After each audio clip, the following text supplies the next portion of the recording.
Hello students, welcome back to my YouTube channel study with C Harshita. तो चलिए आज हम पढ़ने वाले हैं chapter number 2 of marketing, that is marketing environment. देखिए, ये है हमारी ऑर्गेनाइजेशन, राइट? और ये हमारी ऑर्गेनाइजेशन के आसपास, ये हमारी ऑर्गेनाइजेशन है, इसके आसपास का जो सराउंडिंग है ये वाला, जिसमें आ जाते हैं हमारे सप्लायर जिनसे हम रॉ मटेरियल ले रहे हैं, हमारी पब्लिक जिनको हम आइटम्स बेचना चाहते हैं, गुड्स बेचना चाहते हैं जो हम बना रहे हैं, हमारे आइटम के डिस्ट्रीब्यूटर्स, डीलर्स, कॉम्पिटिटर्स, कस्टमर्स, ये सारे आ जाते हैं। ये होते हैं जो ये हमारे बिजनेस को, हमारी ऑर्गेनाइजेशन को, हमारी मार्केटिंग को डायरेक्टली इम्पैक्ट करते हैं, राइट? और जो ये हमारे बाहर वाले हैं, technology, legal structure, economy, social factors, demography, cultural forces and political structure, ये सारे हमारे बिजनेस को इनडायरेक्टली इम्पैक्ट करते हैं, बट इम्पैक्ट तो करते हैं। तो हमें इन सबको पढ़ना बहुत जरूरी है क्योंकि इसका हमारे बिजनेस की ग्रोथ पे, हमारे बिजनेस की सक्सेस पे बहुत इम्पैक्ट आता है। ठीक है, तो चलिए अब हम चैप्टर को स्टार्ट करते हैं। ये हो गया ब्रीफ इंट्रोडक्शन, राइट? तो सबसे पहला टॉपिक है हमारा meaning of marketing environment. Marketing environment actual में है क्या? मार्केटिंग एनवायरनमेंट है aggregate of conditions, events and influences that surrounds the business and affected, क्या क्या आ जाएगा इसमें? CEI, that is condition, events, influences, जो क्या करते हैं? बिजनेस को सराउंड करते हैं और इफेक्ट करते हैं, राइट? या फिर हम ये बोल सकते हैं it consist of forces outside marketing. Marketing के जो भी बाहर के फोर्सेज हैं जो मैनेजमेंट की एबिलिटी को इम्पैक्ट करते हैं। क्या एबिलिटी है मैनेजमेंट की? वो एक अपने टारगेट कस्टमर के साथ जो रिलेशनशिप बना रहे हैं, वो उनकी एबिलिटी है, उसको उन फोर्सेज से इम्पैक्ट होता है कहीं ना कहीं, तो उनको बोला जाता है marketing environment, right? Then comes type of marketing environment. Marketing environment के टाइप्स क्या है? There are two types of marketing environment. One is static and second one is dynamic. Static and stable environment means वो environmental forces, environment के वो forces जो change नहीं होते, which do not show any significant change. ठीक है, जिसमें ज्यादा चेंजेस नहीं आते, बड़े बड़े चेंजेस नहीं आते, उसको बोला जाता है स्टैटिक एनवायरनमेंट। एक होता है हमारा dynamic environment. Dynamic environment is an environmental force which keeps on changing, which shows frequent changes, जिसमें बार बार चेंजेस आते हैं, इंटरनली भी और एक्सटर्नली भी। वो फोर्सेस जिसमें फ्रीक्वेंट चेंजेस आते हैं, इंटरनली भी एक्सटर्नली भी। ये हो गया हमारा टाइप्स ऑफ मार्केट। उसके बाद हमारा थर्ड टॉपिक है that is types of environment on the basis of control. ये जो हमने पढ़ा, it was the major type कि हम एनवायरमेंट को चेंजेस के बेसिस पे कैसे डिवाइड करेंगे। दो हो गए, एक हो गया हमारा स्टैटिक एनवायरमेंट, एक हो गया हमारा डायनामिक एनवायरमेंट। ठीक है, अब नेक्स्ट है हमारा type of environment on the basis of control, कि हम कितना उस एनवायरनमेंट को कंट्रोल कर सकते हैं। Types of environment on the basis of control, एक हो जाएगा कंट्रोल्ड एनवायरनमेंट, एक हो जाएगा हमारा अनकंट्रोलेबल एनवायरनमेंट। कंट्रोल्ड वो जिसको हम कंट्रोल कर सकते हैं। हम कौन? Management can be control to a large extent by the management of the company उसको बहुत हद तक कंट्रोल कर सकती है। इसको बोला जाता है इंटरनल एनवायरमेंटल फैक्टर्स। कौन कौन सी ऐसी चीजें जिनको मैनेजमेंट कंट्रोल कर सकती है? मैनेजमेंट कंट्रोल कर सकती है अपने प्रोडक्ट के डिजाइन को, उन्हें कितना प्रोड्यूस करना है, कितना रॉ मटेरियल खरीदना है, कितने लेबर्स एम्प्लॉय करने हैं, कितना इन्वेस्टमेंट करना है, एक्सपेंशन करना है या नहीं करना। 4Ps हमारा मार्केटिंग मिक्स क्या रखना है, ये मैनेजमेंट के हाथ में होती है सारी चीजें। ठीक है, तो इसको बोला जाएगा controlled environment. These changes can be introduced as per desire of the company's management. जैसा मैनेजमेंट चाहेगी वैसे ही इसको चेंज कर सकती है। ये फैक्टर्स जो हैं are a part of controllable environment making an impact on approach and success of its operation. ये फैक्टर्स भी ऑपरेशंस की सक्सेस के लिए मायने रखते हैं, बट ये हमारे कंट्रोल में है, राइट? नेक्स्ट आ जाता है हमारा अनकंट्रोलेबल एनवायरनमेंट। अनकंट्रोलेबल एनवायरनमेंट वो एनवायरनमेंट है जो मैनेजमेंट की कंट्रोल से बाहर है, बट उसका भी हमारी जो मार्केटिंग स्ट्रैटेजीज है, हमारी सक्सेस है, मार्केटिंग की पॉलिसीज है, इस पे भी बहुत बड़ा इम्पैक्ट होता है, राइट? तो इसको अगर हम ब्रॉडली देखें तो अनकंट्रोलेबल एनवायरनमेंट को डिवाइड किया गया है दो चीजों में, दो लेवल्स पे होती है uncontrollable environment. Forces eight two levels, one is micro environment, second is macro environment. Micro क्या होता है? जो बिजनेस को डायरेक्टली इम्पैक्ट करे, वो फोर्सेस जो मार्केटिंग और बिजनेस को कैसे इम्पैक्ट करे, कैसे इन्फ्लुएंस करे डायरेक्टली। और ये जो होते हैं मैक्रो वाले, ये इनडायरेक्टली इम्पैक्ट करते हैं। इसमें क्या क्या आएगा? Supplier, customer, intermediaries, competitors and general public. इसमें क्या क्या आएगा? Demographics, economic forces, political forces, legal forces, socio culture, technological forces, ये सारे आ जाएंगे। इसको हम आगे जाके डिटेल में पढ़ने वाले हैं, आपको सारा याद हो जाएगा। बट अभी इतना याद करो कि माइक्रो इन्वायरमेंट जो है वो डायरेक्टली इंपैक्ट करता है और मैक्रो इन्वायरमेंट के जो फोर्सेज हैं वो इनडायरेक्टली इंपैक्ट करते हैं, राइट। और ये दोनों किसका पार्ट है? अनकंट्रोलेबल इन्वायरमेंट का। जब भी कंपनी मार्केटिंग से रिलेटेड कोई भी डिसीजन ले रही है तो उनको इन इन्वायरमेंटल फोर्सेस को एनालाइज करना ज़रूरी है, क्योंकि इन्वायरमेंट में ही काम कर रहे हैं, उसका हमारे ऊपर इम्पैक्ट आता है, बिजनेस के ऊपर इम्पैक्ट आता है, मार्केटिंग के ऊपर इम्पैक्ट आता है। ठीक है, नेक्स्ट टॉपिक है हमारा इन्वायरमेंटल स्कैनिंग। ठीक है, इसमें क्या होता है, जो कंपनी होती है, जो ऑर्गेनाइजेशन है, वो क्या करती है, मार्केटिंग इन्वायरमेंट को समझने का ट्राई करती है, उसमें क्या चेंजेस आ रहे हैं, वहाँ क्या ट्रेंड चल रहा है, उसका हम डिटेल्ड एनालिसिस करते हैं, उसकी पूरी स्क्रूटनी करते हैं, उसको बोला जाता है इन्वायरमेंटल स्कैनिंग। इसमें हम बेसिकली कहूँ तो 2-3 चीज़ें समझने की ट्राई करते हैं, मोटा माटी बताएं तो 4 है। स्वॉट एनालिसिस होता है इन्वायरमेंटल स्कैनिंग में, ये आपके सिलेबस में नहीं है बट उससे आप इजीली याद कर सकते हो। स्वॉट में क्या आ जाएगा? S for strength, W for weaknesses, O for opportunities, T for threats.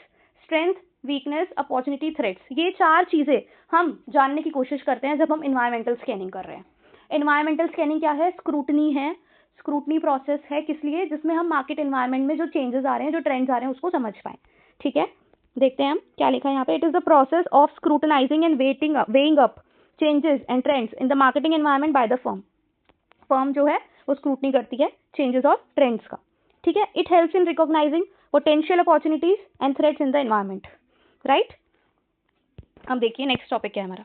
इतना समझ आ गया आपको कि हमें कब करना है? इतना समझ आया आप सबको कि इन्वायरमेंटल स्कैनिंग क्या है, टाइप्स ऑफ इन्वायरमेंट क्या है और इन्वायरमेंट क्या है, राइट। एनवायरमेंट समझा, फिर हमने उसके टाइप समझे, फिर उसके बाद हमने देखा कि उसकी स्कैनिंग क्या होती है। देखिए इन्वायरमेंटल स्कैनिंग में आपको सबसे पहले ये पढ़ना है, इन्वायरमेंटल स्कैनिंग में सबसे पहले आपको ये पढ़ना है, सबसे पहले कब इन्वायरमेंट को हम स्कैन करते हैं? जब हम अपना प्रोडक्ट लॉन्च कर रहे होते हैं ना, उससे भी पहले, जब हमने प्रोडक्शन भी शुरू नहीं किया, अभी हमने प्रोडक्ट भी लॉन्च नहीं किया, उससे पहले भी हम सबसे पहले इन्वायरमेंटल स्कैनिंग करते हैं, पूरा मार्केट रिसर्च करते हैं। A good market research is done.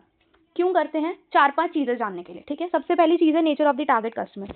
Jin customers को हम टारगेट करने वाले हैं, जिन कस्टमर्स के लिए हम प्रोडक्ट बनाने वाले हैं, वो कैसे हैं, उनका फैमिली का सेट क्या है, उनकी एज क्या है, उनका क्यों वो उस प्रोडक्ट को खरीदेंगे, बाइंग मोटिव क्या है, जॉब प्रोफाइल क्या है, परचेजिंग पावर, उनकी जेब में उतने पैसे हैं भी या नहीं है, वो किस रेंज का प्रोडक्ट खरीदेंगे, ये सारी चीज़ें हम समझते हैं कि हम कौन से कस्टमर्स को टारगेट करेंगे और उनका नेचर क्या है। ठीक है, सेकेंड चीज़, मार्केट में क्या ट्रेंड चल रहा है, जो ऑलरेडी प्लेयर्स हैं, जो ऑलरेडी मार्केट में प्रोडक्ट्स अवेलेबल हैं, वो कैसे वर्क कर रहे हैं, उनकी डिमांड कैसी है, स्टैटिक है या इंक्रीज या डिक्रीज होती रहती है, कि कभी बढ़ती है कभी घटती है, अप्रैल में ज़्यादा बिकता है, मई में कम बिकता है, सीजनल तो नहीं है इसकी सेल। तो ये सारी चीज़ें हम समझते हैं कि मार्केट में कैसा ट्रेंड है, जो प्रीवियस प्रोडक्ट्स है ना, उससे हम समझ पाते हैं कि मार्केट का ट्रेंड कैसा है। उसके बाद हम देखते हैं economical, social and political trends. इसमें देखिए कोई भी बिजनेस आप कर रहे हो तो आपको बहुत सारी चीज़ें अपने एनवायरनमेंट में देखनी पड़ती है, मैक्रो लेवल पे, जो इनडायरेक्टली इंपैक्ट करती है। उसमें से ये तीनों उसी का पार्ट है, economical, social and political trends. Politics में कुछ ऐसा तो नहीं होता रहता कि भाई पॉलिटिकली कोई चीज़ हम गलत कर रहे हो, या सोशली या इकोनॉमिकली। यहाँ पे हमें क्या क्या चीज़ें देखनी पड़ती है, एंटी पॉल्यूशन देख लो, एनर्जी कंजर्वेशन लॉज देख लो, ये सारी चीज़ें हमें यहाँ पर भी देखनी पड़ती हैं कोई प्रोडक्ट लॉन्च करने से पहले।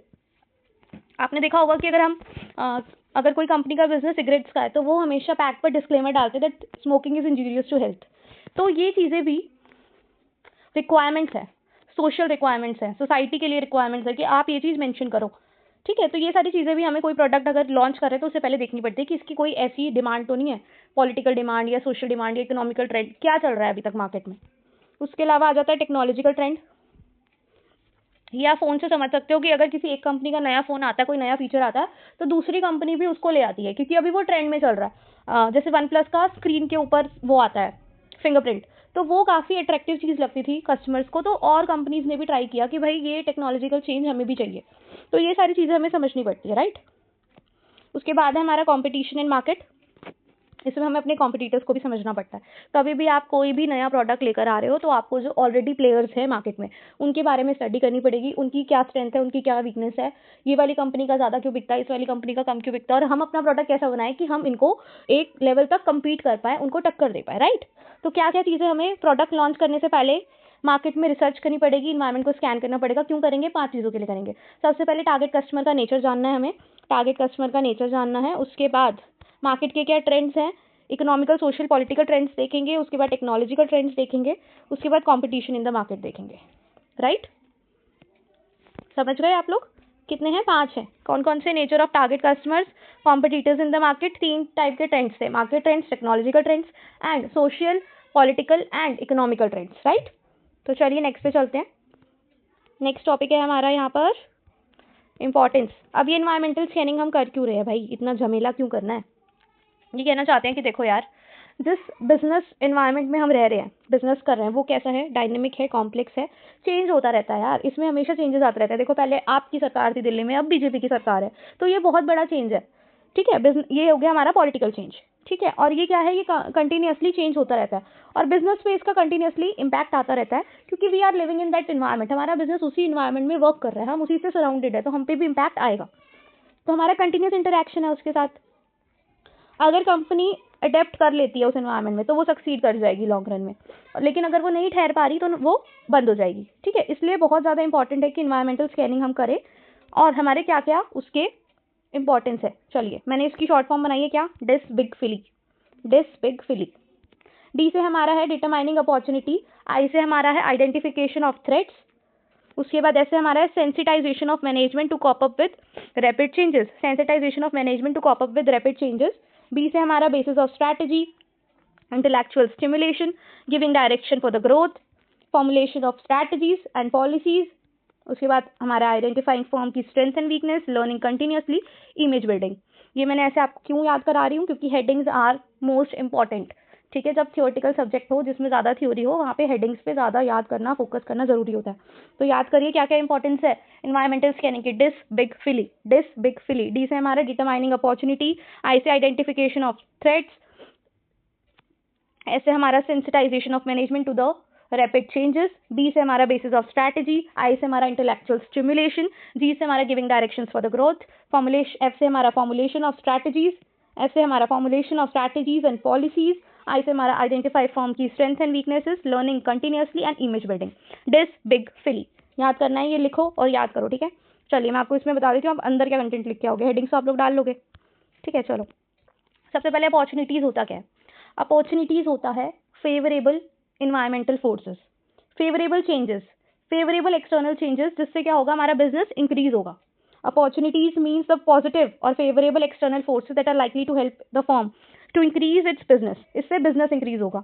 जब हमें कुछ मार्केट में चेंज आने वाला है और हमने पहले आइडेंटिफाई कर लिया और हमने उसके अकॉर्डिंग चीजें, देखो जैसे किसी कंपनी को पहले ही पता चल गया कि भाई कोविड आने वाला है और वो मेडिकल स्टोर है मान लो, जो सैनिटाइजर्स का स्टॉक लाके उसने रख लिया क्योंकि उसको पता चल गया कि सैनिटाइजर्स की डिमांड इंक्रीज होने वाली है, तो वो क्या हो गया? उसका फर्स्ट मूवर एडवांटेज हो गया। क्या हो गया? उसका फर्स्ट मूवर एडवांटेज। और सबसे ज्यादा सक्सेसफुल कौन होगा? जो सबसे पहले एक्शन ले लेगा। अब किसी स्टूडेंट को पहले ही पता चल गया कि भाई ये वाले चैप्टर में से 20 मार्क्स का आने वाला है और फिर उसने उस चैप्टर के सारे इंपॉर्टेंट क्वेश्चंस कर लिए, तो कौन टॉप करेगा? वो स्टूडेंट करेगा जिसने क्या किया? फर्स्ट मूवर एडवांटेज लिया। राइट, वो कब उसे पता चलेगा? जब वो थोड़ा सा क्या करेगा? इन्वायरमेंटल स्कैनिंग करेगा, टीचर्स से बात करेगा और उसे कहीं ना कहीं से वो इन्फॉर्मेशन मिलेगी। वो इन्फॉर्मेशन चाहिए तो आपको इन्वायरमेंटल स्कैनिंग करनी पड़ेगी। राइट, तो अपॉर्चुनिटी क्या है? Favourable changes, favourable forces that are likely to help a firm in increase its business. Change in the external environment indicates, business में एक्सटर्नल एनवायरमेंट में चेंजेस आ रहे हैं उसमें बिजनेस अपॉर्चुनिटीज आएंगी। अगर हमें बिजनेस अपॉर्चुनिटी पता चल गई तो हम उसके अकॉर्डिंग ही अपनी स्ट्रैटेजीज बनाएंगे और सक्सेसफुल हो जाएंगे। ठीक है, अब अपॉर्चुनिटीज पता चल गई, अगर फेवरेबल चेंजेस आ रहे हैं, फेवरेबल फोर्सेज हैं, तो अनफेवरेबल फोर्सेज भी हैं। अनफेवरेबल फोर्सेज को कहा जाता है threats. Threats refers to negative और unfavourable external forces that create hurdles for a firm, जो फर्म के लिए हर्डल्स क्रिएट करेंगे, मुसीबतें लाएंगे। ठीक है, कुछ बिजनेस ने, मान लो कोविड आया था हमारा, तो कोविड एक कंपनी है, उसने नया बिजनेस सेटअप किया है, वो उसे लॉन्च ही करने वाला था और कोविड आ गया। अगर उसने पहले ही इन्वायरमेंटल स्कैनिंग करी होती, अगर उसे पहले ही पता होता कि चाइना में ऐसी कोई बीमारी फैल रही है और वो अपने इन्वायरमेंट को पहले ही समझ लेता, तो शायद उसके पैसे बच जाते। अब उसका बिजनेस क्या हो गया? फ्लॉप हो गया, क्योंकि ऑफलाइन से सब कुछ ऑनलाइन पे शिफ्ट हो गया था उस टाइम पे, और उसका ऑफलाइन क्लासेस का मान लो वो करना चाहता था स्टार्टअप, वो वहीं की वहीं फ्लॉप हो गया। क्यों? क्योंकि उसने बिजनेस के इन्वायरमेंट को नहीं समझा, इस वजह से उसको एक थ्रेट आ गया। अगर उसे पहले ही ये चीज़ पता चल जाती कि ऑफलाइन क्लासेस नहीं चल पाएंगी, तो वो ऑनलाइन का सेटअप करता, उस पर इन्वेस्टमेंट करता। That's why marketing environmental scanning is very much important, जिससे क्या होता है हमें पहले ही पता चल जाता है कि मार्केट में क्या अपॉर्चुनिटी है, क्या थ्रेट्स है, क्या फेवरेबल है, क्या अनफेवरेबल है। ठीक है, इससे क्या होता है एक हमारे को वार्निंग सिग्नल मिल जाता है या फर्स्ट मूवर एडवांटेज बन जाती है कि हमें पहले ही पता चल गया कि भाई आगे होने वाला है, तो हम पहले ही उसके लिए एक्शंस ले लें, राइट। प्रोएक्टिव हो जाते हैं हम इससे। Environmental scanning helps to identify possible threat in future and give warning signals to the firm। क्या देते हैं? वार्निंग सिग्नल्स दे देते हैं फर्म को। उसके बाद है हमारा, आपको पता है हमारा इन्वायरमेंट कैसा है, स्टैटिक है या डायनामिक है, बताइए। Dynamic, which keeps on changing. तो हमें क्या है, इन चेंजेस को, जो रैपिड चेंजेस आ रहे हैं हमारे इन्वायरमेंट में, इसको स्टडी करना बहुत ज़रूरी है। जब हम इसको स्टडी करते हैं और ट्रेंड्स देखते हैं मार्केट में क्या है, क्या चेंजेस आ रहे हैं, जब हम कीन वॉच करते हैं इन ट्रेंड्स को, तो इससे क्या होता है, would help to sensitize the firm's management to the changing technology, competition, government की policies और changing needs of the customer। कि कस्टमर की कुछ नीड्स चेंज हो रही हैं, कोई टेक्नोलॉजी में चेंज आ गया, कोई गवर्नमेंट पॉलिसी चेंज हो गई, ये सारी चीज़ें हमें पता रहती हैं, तो मैनेजमेंट जो है वो उन चेंजेस के साथ कॉप अप कर पाती है। Corp up with rapid changes, जो चेंजेस आ रहे हैं उनके साथ कंधे से कंधा मिला के हम चलते रहें, कॉप अप कर पाएँ, राइट। अब देखो मार्केट में इतने चेंजेस आ रहे हैं, तो स्ट्रैटेजी का बेसिस भी वही होगा कि हमें पता चल गया कि कोई ऐसा चेंज आने वाला है, तो स्ट्रैटेजी जो बनेगी वो वैसी बनेगी जो हम उस इन्वायरमेंट में अप्लाई कर पाएँ और वो सक्सेसफुल हो पाए, इफेक्टिव हो। ऐसा नहीं है कि हम ऑफलाइन क्लासेस की प्रिपरेशन कर रहे थे और मार्केट में तो चलती ही ऑनलाइन क्लासेस है, तो हमने इन्वायरमेंट को स्टडी नहीं किया, हमारी स्ट्रैटेजी ही गलत बन गई। Strategist can gather qualitative information qualitative information को कलेक्ट करो रिगार्डिंग बिजनेस इन्वायरमेंट से रिलेटेड, और उसको स्ट्रैटेजीज बनाते हुए, इफेक्टिव प्लान्स बनाते हुए यूटिलाइज करो। ठीक है, उसके बाद है इंटेलेक्चुअल स्टिमुलेशन। देखो जब हमें इन्वायरमेंट के बारे में पता है, हम कोई फैक्ट को इग्नोर ही नहीं कर रहे, तो हम क्या होंगे, स्मार्ट बच्चे, इंटेलिजेंट बच्चे। तो क्या होगा, intellectual stimulation, knowledge of environmental changes provide intellectual stimulation to planner and decision making authorities. जब हम स्मार्ट हैं, हमें पता है इन्वायरमेंट में क्या हो रहा है, तो हम उसके अकॉर्डिंग ही प्लान करेंगे और उसके अकॉर्डिंग ही डिसीजन लेंगे और सोच समझ के लेंगे। हम क्या करेंगे, लोगों को और समझेंगे। Pay more attention to the people by listening to their problems and suggestion. हम उनको सुनेंगे, भाई तुम्हारी प्रॉब्लम क्या है, तुम्हारे सजेशंस क्या है, वो सुनेंगे, तो हम उसके अकॉर्डिंग ऐसा ही कुछ बनाएंगे, ऐसी ही कुछ स्ट्रैटेजी लेके आएंगे जो क्या हो, सबके लिए सूटेबल हो, और सबके लिए सूटेबल हो, ऐसी ही स्ट्रैटेजीज बनेंगी फिर। ठीक है, they can also eliminate procedures complexities in a visible way. The drastic and dynamic step will definitely keep placed. Company चलती रहे हमारी, उसके लिए हमें लोगों को समझना है, उनकी प्रॉब्लम को सुनना है, उनके सजेशंस को सुनना है। इसे कहा जाता है इंटेलेक्चुअल स्टिमुलेशन। सबकी सुन के फिर अपनी करो, ठीक है, सबका ध्यान रखो। उसके बाद है हमारा next, that is giving directions for growth. देखो जब हम इतना स्ट्रैटेजिकली चल रहे हैं ना, तो हमारी ग्रोथ तो होनी है, क्योंकि हम अपॉर्चुनिटीज देख रहे हैं, थ्रेट्स देख रहे हैं, जिसकी वजह से क्या होगा, कंपनी क्या होगी, सक्सेसफुल होगी और उसकी ग्रोथ होगी, क्योंकि हमें पहले ही पता चल जा रहा है। We are proactive. Environmental scanning से एक चीज़ होती है, हम प्रोएक्टिव बन जाते हैं, हमें अपनी अपॉर्चुनिटीज़ पता है, थ्रेट्स पता है, स्ट्रेंथ्स पता है, वीकनेस पता है, स्वॉट एनालिसिस हो जाता है, जिसकी वजह से we are opening up new frontiers of growth for the business firm. हमें पता है कहाँ हमें क्या करना है। इससे क्या होता है, हमारे बिजनेस को एक डायरेक्शन मिल जाती है, जिससे हम क्या होता है, सक्सेसफुल होते हैं और ग्रोथ भी होती है हमारे बिजनेस की। बिजनेस को पता चल जाता है, it enable the business to identify the areas for growth and expansion of their activities. कि उनको कहाँ पर ग्रोथ हो सकती है, कहाँ एक्सपेंशन हो सकता है, वो उन्हें पता चल जाता है जब वो इन्वायरमेंटल स्कैनिंग करते हैं। उसके बाद है formulation of strategies and policies. ये हमने पीछे भी पढ़ा, बेसिस ऑफ स्ट्रैटेजी, वही इन्होंने फिर से यहाँ पे डिफरेंट हेडिंग बना के लिख दिया है। Environmental analysis help and identifying threats and opportunities in the market. हमें पता चल गया क्या थ्रेट है, क्या अपॉर्चुनिटीज है। इससे क्या होता है, basis of formulation of strategy to counter threats and capitalize on opportunities का फायदा उठा पाएं और थ्रेट्स को हम काउंटर कर पाएं, डील कर पाएं, फेस कर पाएं। ठीक है, leading companies like Reliance, Airtel, Tata Motors, Bajaj Auto, ITC have engaged the service of experts to monitor trends in the external environment. External environment में क्या क्या चेंजेस आ रहे हैं, उन सबको समझने के लिए ये इतनी बड़ी बड़ी कंपनीज है, इन्होंने एक्सपर्ट्स बिठाए हुए हैं कि भाई जो बाहर चल रहा है ना, जरा देखो क्या ट्रेंड है, क्या चेंजेस आ रहे हैं मार्केट में। जो इनपुट्स ये एक्सपर्ट्स प्रोवाइड करते हैं, फिर उनको यूज़ किया जाता है स्ट्रैटेजीज बनाने के लिए। जैसे किसी कंपनी ने कहा कि भाई वैलेंटाइंस वीक चल रहा है सर, कपल्स को ये चाहिए वो चाहिए, तो हार्ट शेप वाली डेयरी मिल्क चॉकलेट्स आने लग गई। किटकेट में भी कुछ ऐसा चेंज आ गया कि भाई डेयरी मिल्क कर रहा है तो किटकेट भी करेगा। और ये सारे चेंजेस तब आ रहे हैं जब हमने एक्सटर्नल एनवायरनमेंट को देखा। एक्सटर्नल एनवायरनमेंट में कपल्स को आजकल ये वाले गिफ्ट चल रहे हैं, तो हमने चॉकलेट के साथ रोजेज ऐड कर दिए कि वो वैलेंटाइन वीक में अपनी गर्लफ्रेंड को बॉयफ्रेंड दे, बॉयफ्रेंड गर्लफ्रेंड को दे, वॉट एवर इट इज। ठीक है, तो ये सारी चीज़ें समझना कंपनीज का रूल है, वो समझेंगी, फिर उसके अकॉर्डिंग ही स्ट्रैटेजी बनाएंगी कि हम ऐसा प्रोडक्ट बना लेते हैं या हम कपल्स को टारगेट करते हैं या हम सिंगल्स को टारगेट करते हैं। तो ये सारी चीज़ें, जैसे आप देखोगे अगर आप जेप्टो चलाते हो तो उसमें ऑप्शन आया आजकल कि आप सिंगल मोड या कपल मोड दोनों ऑन कर सकते हो। तो वो कितना डिफरेंट है कि उन्होंने देखा भाई वो सिर्फ कपल्स का नहीं, वो सिंगल्स का भी ध्यान रखते हैं, राइट। तो ये एक ट्रेंड समझा उन्होंने मार्केट में क्या चल रहा है और उस पर वर्क किया। This is called formulation of strategies and policy. उसके अकॉर्डिंग उन्होंने स्ट्रैटेजी बना दी, पॉलिसीज बना दी। अब उनका बड़ा इंटरेस्टिंग लग रहा है वो, है ना, कॉन्सेप्ट, स्ट्रैटेजी। उसके बाद देखो जब हम सबका ध्यान रखते हैं ना तो सब हमारा भी ध्यान रखते हैं। तो हमारी, अगर हम कपल्स का ध्यान रखते हैं, अब जैसे जेप्टो है उन्होंने कपल्स के साथ सिंगल्स का भी ध्यान दिया, तो सिंगल्स में भी एक इमेज बिल्ड हो गई जेप्टो की कि यार बढ़िया चीज़ है, वो तो सिंगल्स का भी ध्यान रखते हैं। तो ये हो गया इमेज बिल्डिंग। अगर फर्म सेंसिटिव है एक्सटर्नल एनवायरनमेंट की तरफ, एक्सटर्नल एनवायरनमेंट का ध्यान रखती है, तो एक्सटर्नल एनवायरनमेंट भी हमारा ध्यान रखेगी। It will come out with new product and services to meet the requirement of the customer. जैसे नया प्रोडक्ट क्या आया, वो सिंगल बोर्ड वाला, तो वो नया प्रोडक्ट लेके आती है जेप्टो। क्या हुआ, हमारी तरफ क्या हुई, सेंसिटिव हुई, वो हमारे लिए भी एक नया प्रोडक्ट लेकर आई, जिससे क्या हुआ, हमारी इमेज बन गई, जेप्टो की इमेज बन गई और रेपुटेशन बन गई in the eyes of the customer and the general public. Customers और जनरल पब्लिक की आइज में एक हमारी इमेज बन जाती है जब हम उनका ध्यान रखते हैं। नेक्स्ट है learning continuously. Strategy formulation is a continuous process that involve keeping in touch with external environment. यहाँ पे स्ट्रैटेजी फॉर्मुलेशन कंटिन्यूअस प्रोसेस है जिसमें हम एक्सटर्नल एनवायरनमेंट के साथ टच में रहते हैं। इसलिए जब हम कोई भी चीज़ की स्टडी कर रहे हैं तो हम लर्निंग कर रहे हैं, ठीक है। कंटिन्यूअसली हम एक्सटर्नल एनवायरनमेंट को लर्न कर रहे हैं, एक्सटर्नल चेंजेस को अंडरस्टैंड कर रहे हैं, जो इन्फॉर्मेशन हम गैदर कर रहे हैं, और उसके बेसिस पे ही हम अपनी स्ट्रैटेजीज बनाते हैं। Search of alternatives and choice of strategy to deal with environment are parts of the learning process. तो ये एक तरह का लर्निंग प्रोसेस भी है। Identifying firms strength and weaknesses. Business environment help to identify the individual strength and weaknesses. अपने बारे में भी हमें पता चलता है जब हम बाहर के बारे में जानते हैं, तो कुछ ना कुछ अपने बारे में भी जानते हैं कि भाई हमें इस एनवायरनमेंट में ये अच्छा कर सकते हैं या ये बुरा होता है, हम यहाँ कमी रह जाती है हमारी डिमांड तो 1000 की है बट हमारी प्रोडक्शन की जो मशीन है वो सिर्फ 800 ही बना पा रही है, तो हमें अपनी वीकनेस के बारे में पता चलता है, ठीक है। और जो टेक्नोलॉजिकल चेंज आ रहे हैं, ग्लोबल डेवलपमेंट्स हो रही हैं, उन सब का भी हमें कहीं ना कहीं अंदाजा आ जाता है। It activates management to move accordingly, उसके अकॉर्डिंग हम मूव करते हैं। अपॉर्चुनिटीज़ में अपनी स्ट्रेंथ्स को यूटिलाइज करना है, वीकनेसेस और थ्रेट्स को, वीकनेस को अपनी कम करना है और थ्रेट्स को हमें काउंटर करना है, ठीक है।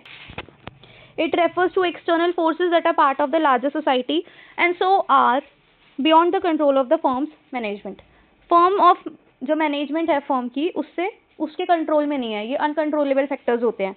और दूसरा, ये बिजनेस को डायरेक्टली इफेक्ट नहीं करते, ये बिजनेस को इनडायरेक्टली इफेक्ट करते हैं, ठीक है। These forces do not concern the immediate environment of the firm, immediate environment of the firm को इम्पैक्ट नहीं करते हैं, but make an effect on firm's ability to market its product effectively. But firm की ability जो है market करने की अपने प्रोडक्ट्स को, उसको इम्पैक्ट करते हैं। इन फैक्टर्स को पढ़ने के बाद फर्म जो है अपने आप को रेडी कर सकती है उन चेंजेस के लिए जो इन्वायरमेंट में आने वाले हैं, उनके साथ कॉप अप कर पाए, राइट। मैक्रो इन्वायरमेंटल फोर्सेस में क्या क्या आ जाता है, demographic, political, legal, economical, natural और physical forces, technological forces and socio cultural forces. कितने हैं ये? 6।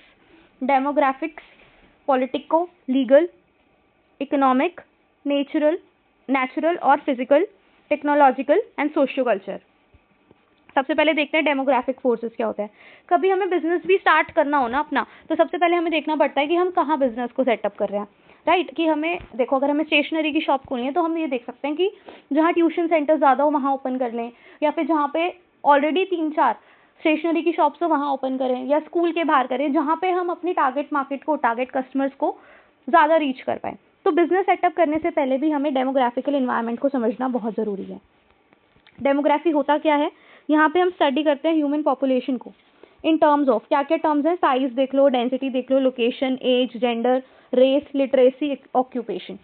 अब आपने देखा होगा कहीं पे जैसे लक्ष्मी नगर है, वहाँ जाओगे ना तो वहाँ सारे सीए के ही इंस्टीट्यूट हैं। अगर आपको इंस्टीट्यूट खोलना है सीए स्टूडेंट्स के लिए तो आप टारगेट करोगे कि आप लक्ष्मी नगर में खोलो, तो वो हो जाएगा कि you understand the market, the demography, human population. यहाँ पे हमें ह्यूमन पॉपुलेशन को स्टडी करना है। लोकेशन देखी हमने, साइज देखेंगे, हम डेंसिटी देखेंगे, एज देखेंगे। अगर देखो हमारा टारगेट है हम बच्चों को टारगेट करें तो हम कैसे प्रोडक्ट्स बेचेंगे? अगर हम टारगेट कर रहे हैं बच्चे, मोर ऑफ चिल्ड्रन, तो हम बेचेंगे toys, babies, baby food, children accessories and diapers.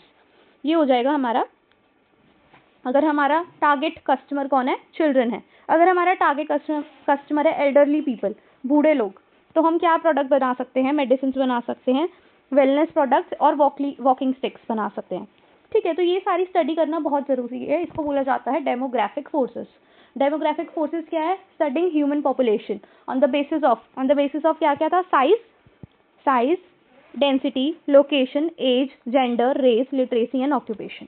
Right, यहाँ पे हमें जो हमारी पॉपुलेशन है उसकी चेंजिंग हैबिट्स, टेस्ट और लाइफस्टाइल्स को भी समझना है। अगर हम ये समझ लेते हैं तो मार्केटर को एक डायरेक्शन मिल जाती है कि वो आगे उसे कैसे काम करना है। राइट, उसके बाद आ जाता है, so demography is the important factor to study for marketer as it helps to divide the population into market segments and target segments. क्यों पढ़ना है हमें डेमोग्राफी? क्योंकि ये मार्केट सेगमेंटेशन में हेल्प करता है। क्या क्या याद करोगे इसमें आप? पहली चीज आपको याद करनी है कि डेमोग्राफी है क्या है? Studying human population in terms of race, literacy, occupation, age, gender और साइज, डेंसिटी, ये सब के अकॉर्डिंग। फिर आप इसमें लिख सकते हो, एग्जाम्पल लिखेंगे, अगर चिल्ड्रन है ज़्यादा पॉपुलेशन में तो हम क्या क्या बेच सकते हैं। अगर हमारी पॉपुलेशन में एल्डरली पीपल है तो हम क्या क्या बेच सकते हैं। फिर इसमें हमें डेमोग्राफिक फोर्सेस में हमें क्या क्या और चीज़ें पढ़नी है। Changing habits, taste and lifestyles of the people. ठीक है, इससे क्या होगा? एक डायरेक्शन मिल जाती है मार्केटर को, और दूसरा मार्केट सेगमेंटेशन हेल्प करता है। ठीक है, याद हो गया? उसके बाद है हमारा next political legal forces. Political and legal forces, जो हमारी गवर्नमेंट है, पॉलिटिकल इन्वायरमेंट में क्या आ जाता है? लॉज आ जाते हैं, कॉन्स्टिट्यूशनल प्रोविजंस आ जाते हैं, लीगल गवर्नमेंट एजेंसीज आ सकती हैं। ठीक है, क्या क्या आता है? सारे के सारे लॉज आ जाएंगे हमारे, गवर्नमेंट एजेंसीज आ जाएंगी, कॉन्स्टिट्यूशनल प्रोविजंस आ जाएंगे, जो बिजनेस को कहीं ना कहीं इम्पैक्ट करते हैं, कहीं ना कहीं लिमिट करते हैं कि आप इससे ज़्यादा ये नहीं कर सकते, उससे ज़्यादा ये नहीं कर सकते। अगर आपको सिगरेट्स बेचनी है तो आपको उसके ऊपर डिस्क्लेमर डालना पड़ेगा, that is smoking is injurious to health. आप नोटिस करिए, अगर आपका कोई भी एडिबल प्रोडक्ट है, कुछ भी खाने की चीज़ है, तो आपको उस पर फसाई का सर्टिफिकेट लेना पड़ता है। तो ये सारी चीज़ें क्या हैं? पॉलिटिकल और लीगल फोर्सेज हैं। ठीक है, ये क्या लगाते हैं? रूल्स और restriction on the conduct of the business को कंडक्ट करने पे कुछ रूल्स बनाते हैं, कुछ रिस्ट्रिक्शंस लगाते हैं। इसको समझना क्यों ज़रूरी है? क्योंकि भाई अगर मान लो आपने कोई सिगरेट का बिजनेस किया और उसमें आपने डिस्क्लेमर नहीं डाला तो आपकी कंपनी बंद हो जाएगी। तो ये सारी चीज़ें इम्पैक्ट करती हैं बिजनेस को, इसलिए हमें उन्हें समझना बहुत ज़रूरी है। It is essential for marketers to be aware of such provisions, incentives and government intervention and restriction in business. क्यों? क्योंकि इसका बहुत बड़ा इम्पैक्ट आता है बिजनेस डिसीजन पे, कि हमें वो बिजनेस करना भी है या नहीं करना, ये भी हम सोच लेते हैं। पहले लॉज को देखना बहुत ज़रूरी है, ये डिसाइड करने से पहले भी। The viability of a business depends upon firm's ability to meet the challenges arising out of political legal environment. Political legal environment में जो changes आ रहे हैं उसको फेस करने की एबिलिटी होना बहुत ज़्यादा ज़रूरी है। ठीक है, अब क्या क्या कंपोनेंट्स हैं पॉलिटिकल लीगल इन्वायरमेंट में, क्या क्या आ जाता है? ठीक है, सब कुछ आ जाता है, जितने भी लॉज हैं, जितने भी कॉन्स्टिट्यूशन प्रोविजंस हैं। सबसे पहले तो आ जाता है constitutional framework, that is directive principles, fundamental rights of the citizens and division of the legislature power between central and the state government. ये देखो, हमारा जो संविधान है, कब आया था संविधान? बताओ। रिपब्लिक डे सेलिब्रेट करते हैं ना हम, इसलिए करते हैं क्योंकि हमारा एक कॉन्स्टिट्यूशन है, वो उस दिन आया था। ठीक है, उसमें ना हर एक सिटीजन का एक फंडामेंटल राइट होता है और उसकी कुछ प्रिंसिपल्स होते हैं। और जो हमारी गवर्नमेंट है, एक होती है सेंट्रल गवर्नमेंट, एक होती है स्टेट गवर्नमेंट। एक होती है सेंट्रल गवर्नमेंट, एक होती है स्टेट गवर्नमेंट, दो गवर्नमेंट है हमारी। तो उनके बीच में पावर्स डिवाइड की गई हैं। पॉलिटिकल लीगल इन्वायरमेंट में क्या पढ़ोगे यार? यही पढ़ोगे ना कि पॉलिटिक्स में दो पार्टीज होती हैं, या तो सेंट्रल या स्टेट। तो सेंट्रल पार्टी के पास कितना राइट है, स्टेट के पास कितना राइट है, कितनी पावर्स हैं, एक आम आदमी की कितने राइट्स हैं, ये आ जाता है कॉन्स्टिट्यूशनल फ्रेमवर्क में। ठीक है, उसके बाद आ जाती है हमारी पॉलिटिकल इंस्टीट्यूशन।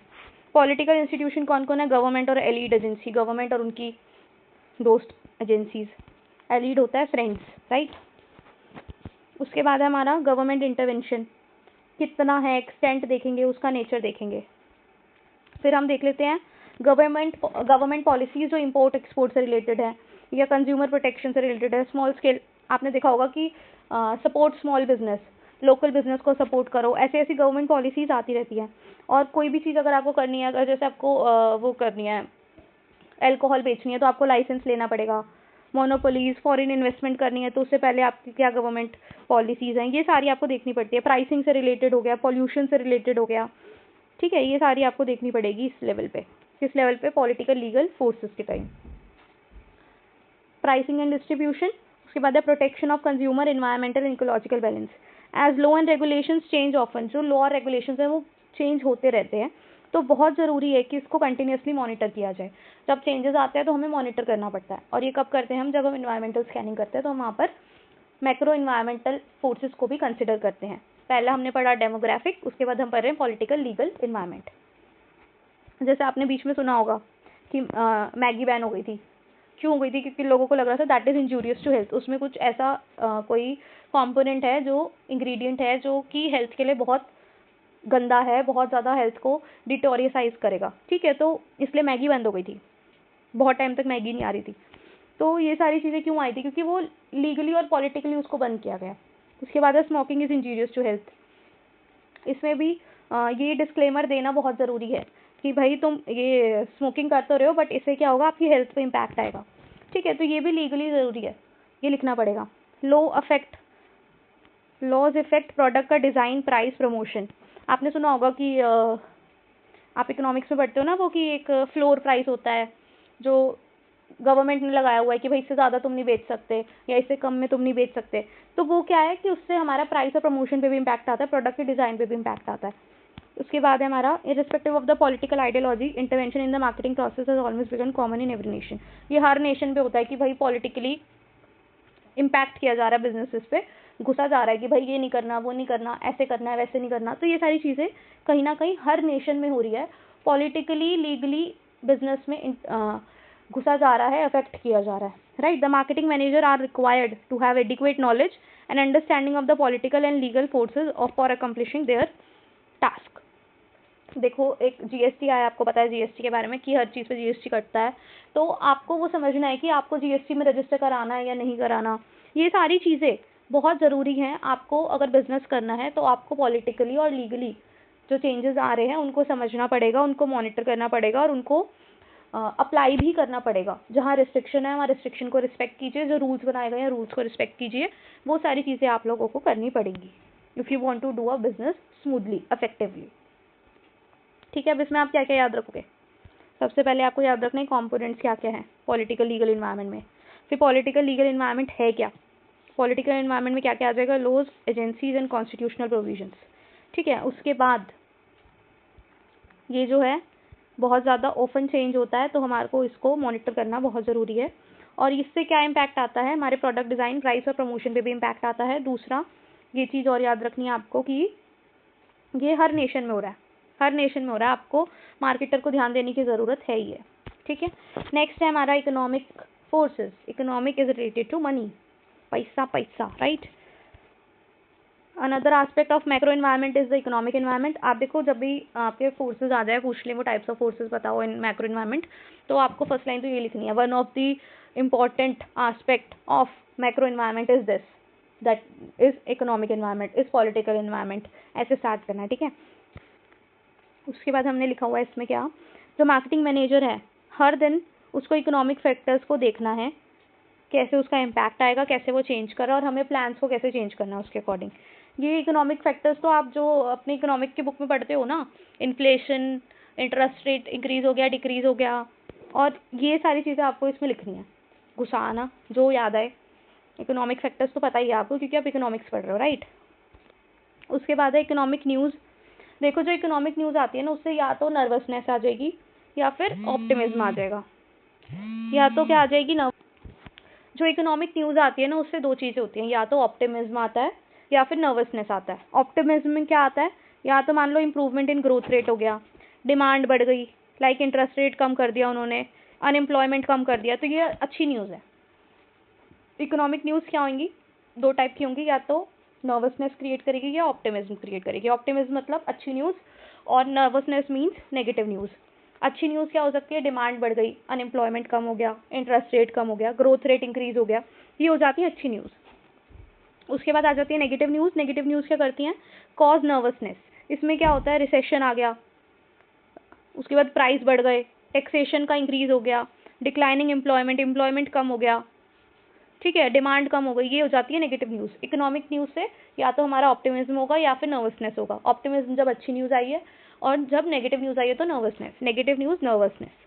ठीक है, naturally business thrives and economy is, business बेकार हो जाता है, उस बेकार टाइम आ जाता है बिजनेस का कब, जब इकोनॉमी ग्रो कर रही है, प्राइस स्टेबल है और पीपल के पास एम्प्लॉयमेंट है as well as high purchasing power creating demand.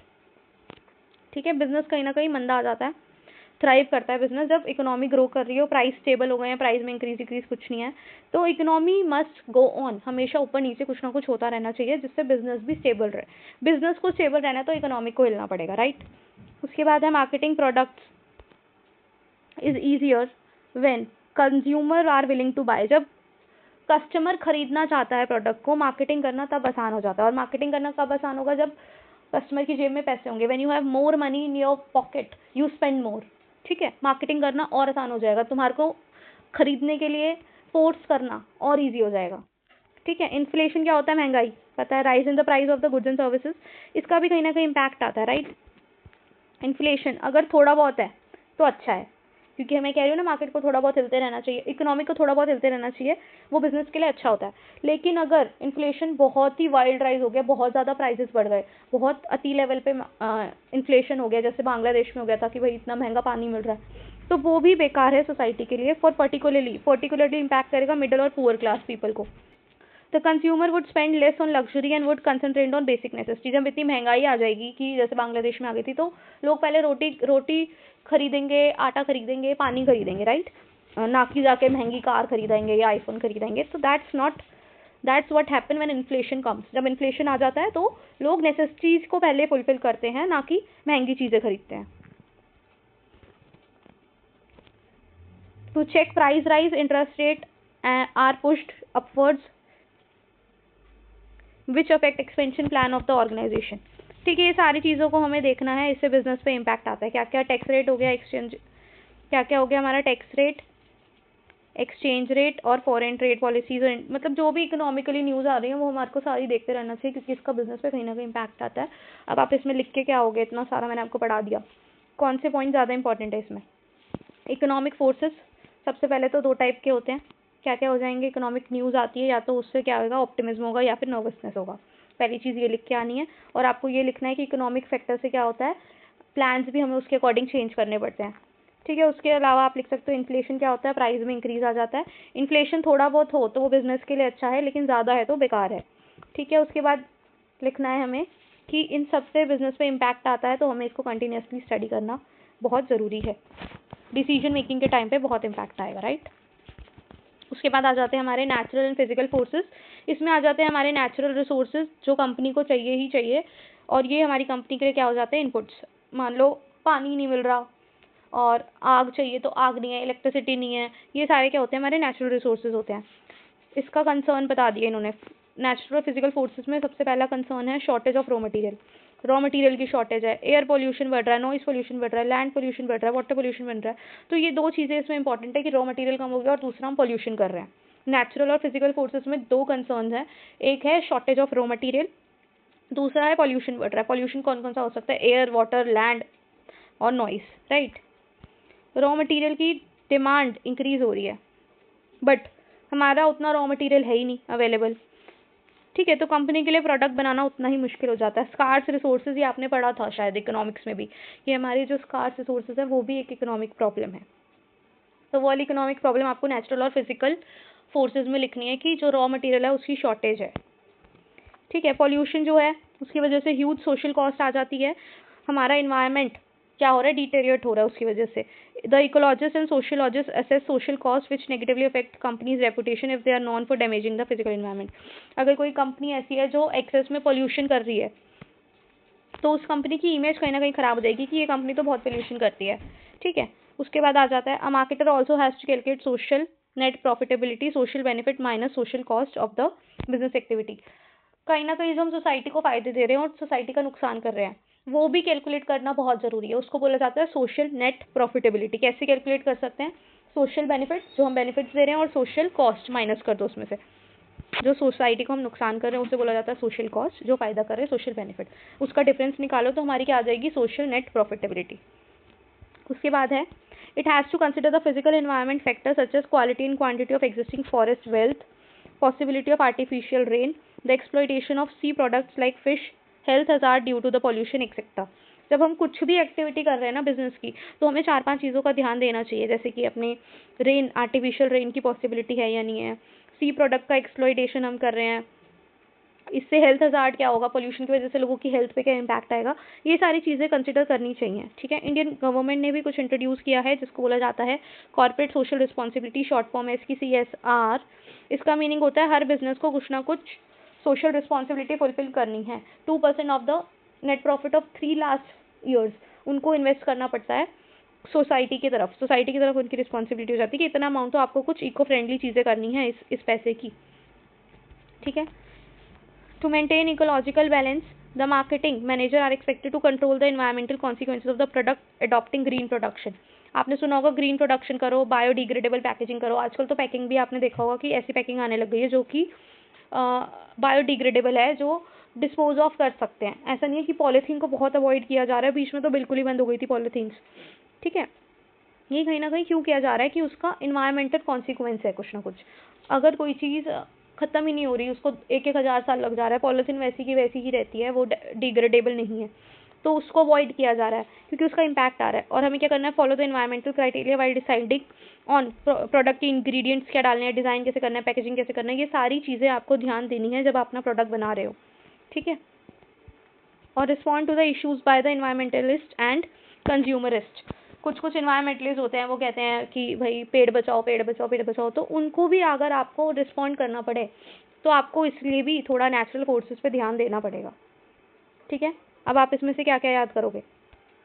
सबसे पहले तो आपको इसमें याद करना है कि इससे 2 प्रॉब्लम्स, मेन कंसर्न्स क्या है, शॉर्टेज ऑफ रॉ मटेरियल, ठीक है, और एक natural air pollution and noise pollution. ठीक है, ये सारे पॉल्यूशन की वजह से रॉ मटेरियल कम है, ठीक है, तो कंपनी प्रोडक्ट बना नहीं पाती। ठीक है, एक प्रॉब्लम ये है। पॉल्यूशन से क्या होता है, 2 पढ़े हमने यहाँ पे, क्या क्या पढ़े, 2, एक शॉर्टेज ऑफ रॉ मटेरियल, उससे रिलेटेड क्या प्रॉब्लम है कि जो रॉ मटेरियल है वो स्कार्सर है, ठीक है, कम होता जा रहा है, जिसकी वजह से कंपनी प्रोडक्ट्स नहीं बना पा रही। दूसरा हमने पढ़ा पॉल्यूशन।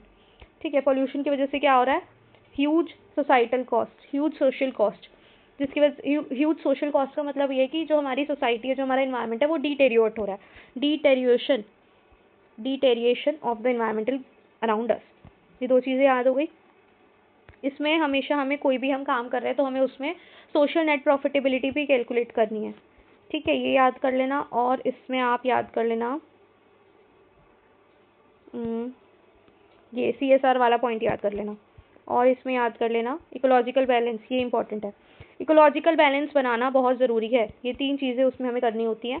क्या क्या कंट्रोल करो इन्वायरमेंट के कॉन्सिक्वेंसेज जो आपके प्रोडक्ट की वजह से आएंगे, इन्वायरमेंटल क्राइटेरिया को फॉलो करो और रिस्पॉन्ड करो जो भी कंज्यूमरिस्ट हैं, इन्वायरमेंटलिस्ट हैं, उनके इश्यूज़ को, राइट। कंट्रोल करो इन्वायरमेंटल कॉन्सिक्वेंसेज को, कैसे कर सकते हो, ग्रीन प्रोडक्शन कर लो और बायोडिग्रेडेबल पैकेजिंग कर लो। इन्वायरमेंटल क्राइटेरिया को फॉलो करो, अपने इंग्रेडिएंट डिज़ाइन और पैकेजिंग पे ध्यान दो, और इन्वायरमेंटल और कंज्यूमरिस्ट को जो भी उनके इश्यूज़ हैं उनको रिस्पॉन्ड कीजिए, राइट। नेक्स्ट है हमारा टेक्नोलॉजिकल। फास्टेस्ट चेंजिंग सेक्टर है, आपको पता है टेक्नोलॉजी में कितना कितना हाई चेंज आता रहता है, तो ये सबसे ज़्यादा मैक्रो इन्वायरमेंट में जो चेंज होता है फैक्टर, वो यही है, टेक्नोलॉजी का इन्वायरमेंट। ठीक है, अब टेक्नोलॉजी कहाँ कहाँ यूज़ होती है, कौन कौन सी एरिया में यूज़ होती है बिजनेस के, मैन्युफैक्चरिंग में होती है, माइनिंग में होती है, कंस्ट्रक्शन में होती है, ट्रांसपोर्टेशन में होती है, मटीरियल हैंडलिंग में होती है, इन्फॉर्मेशन टेक्नोलॉजी में होती है। ठीक है, हर जगह एडवांसमेंट आ रहा है जिसकी वजह से क्या हो रहा है, हमारी ग्रेटर प्रोडक्टिविटी है, हाई क्वालिटी है, lower cost of production for the business. पहले क्या होता था, सब कुछ हाथ से बनता था, अब मशीनें आ गई, इससे क्या हो रहा है, टाइम सेव हो रहा है, क्वालिटी इंप्रूव हो रही है। अब जैसी एक टी-शर्ट बनी है वैसी ही 100 की 100 टी-शर्ट वो मशीन बना के देगी। बट अगर कोई चीज़ हाथ से हो रही है, कोई मैनुअली हो रही है, तो उसमें कुछ एरर्स आ सकते हैं, राइट, क्वालिटी में अप डाउन हो सकता है। बट जब मशीन से काम होता है उससे क्वालिटी ज़्यादा अच्छी आती है, और जो काम हम एक दिन में एक लेबर करके देता था, वो एक मशीन 10 लेबर का काम एक अकेली कर लेती है। तो प्रोडक्टिविटी इंक्रीज हुई, क्वालिटी इंप्रूव हुई, और कॉस्ट ऑफ प्रोडक्शन भी कम हुआ। टेक्नोलॉजी आने से क्या हुआ है, 3 चीज़ें हुई हैं, greater productivity, higher quality, lower cost of production for the business. However, introduction to the advanced technology requires higher capital investment। वो मशीन खरीदने के लिए हमें बहुत मोटा पैसा चाहिए होता है स्टार्टिंग में, हायर कैपिटल इन्वेस्टमेंट, दो उसका कहीं ना कहीं हमारे को फ़ायदा भी ज़्यादा होता है, but in the longer view अभी के लिए तो हमें 40,000 की मशीन है तो 40,000 रुपये करेंटली चाहिए ही चाहिए। और दूसरा इससे क्या हो रहा है, पहले लेबर्स को काम मिलता था, मशीनों से काम हो रहा है तो अनएम्प्लॉयमेंट आ रहा है, ठीक है, machine replace jobs, that is why labour unions generally oppose the introduction of new technology. जो लेबर के यूनियंस होते हैं ना, जो लेबर्स के ग्रुप्स बने होते हैं, हर कंपनी में लेबर यूनियन होती है, तो वो सारे चाहते हैं कि नई टेक्नोलॉजीज ना आए, क्योंकि उससे जॉब अपॉर्चुनिटीज कम हो रही हैं, अनएम्प्लॉयमेंट आ रहा है। Nowadays technological changes are taking place at a fast pace, बहुत ज़्यादा फास्ट पेस पे चेंजेस आ रहे हैं, जिसकी वजह से क्या हो रहा है, इन्वेस्टमेंट डिसीजंस पे भी बहुत इंपैक्ट आ रहा है। जैसे क्योंकि मैंने आपको बताया मशीन्स लेनी है, टेक्नोलॉजिकल कोई भी चेंज आ रहा है तो उसके लिए स्टार्टिंग में काफ़ी मोटा पैसा चाहिए होता है, capital investment is more.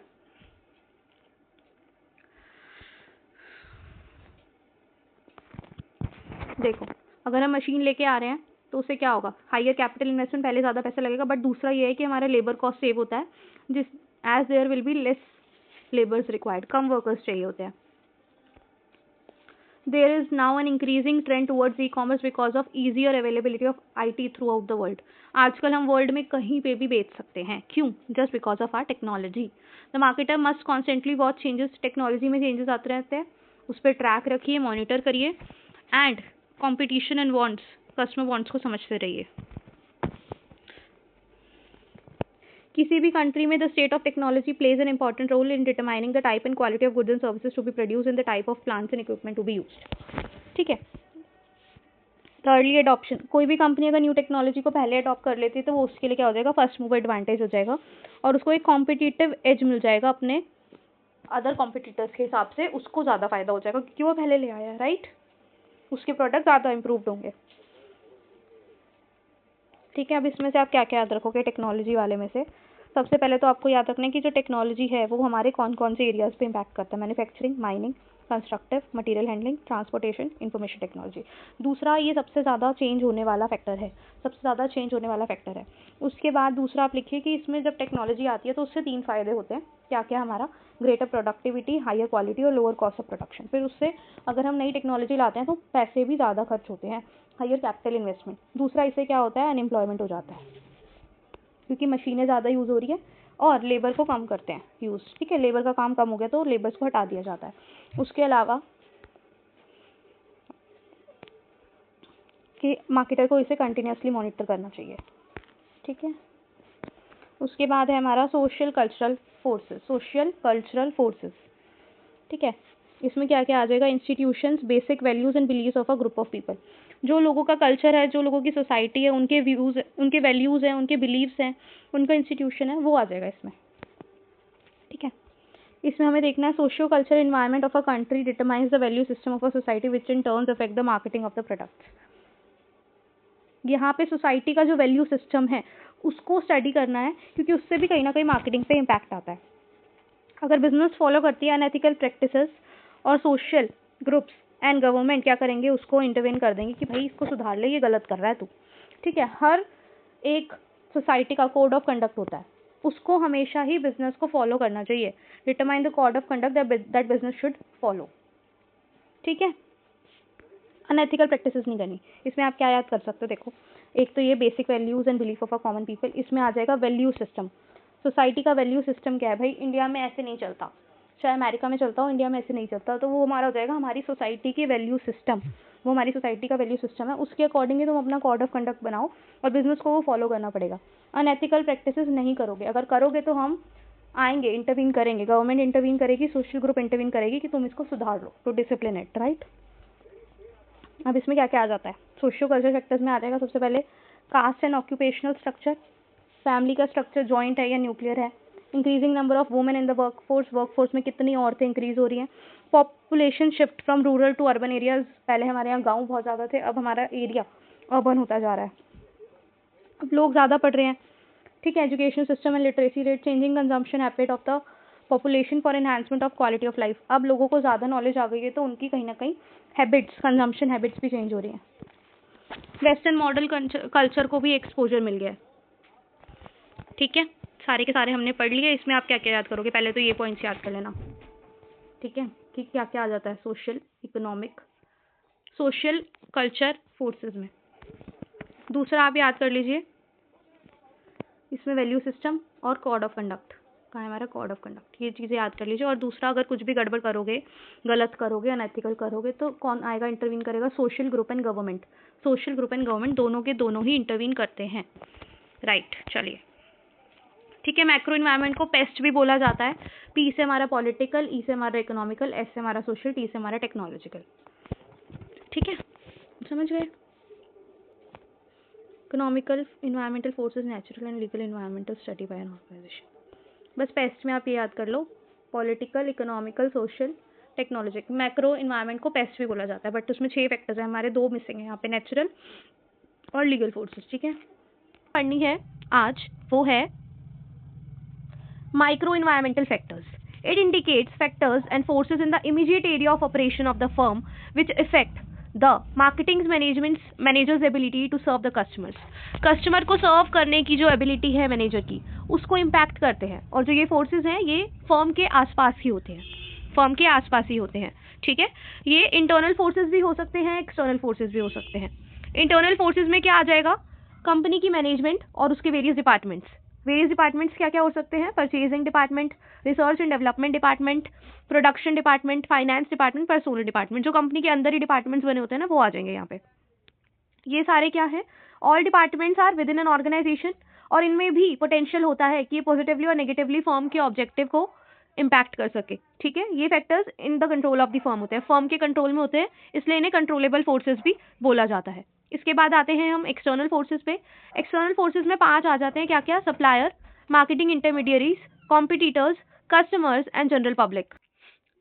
Supplier में क्या क्या आ जाएगा?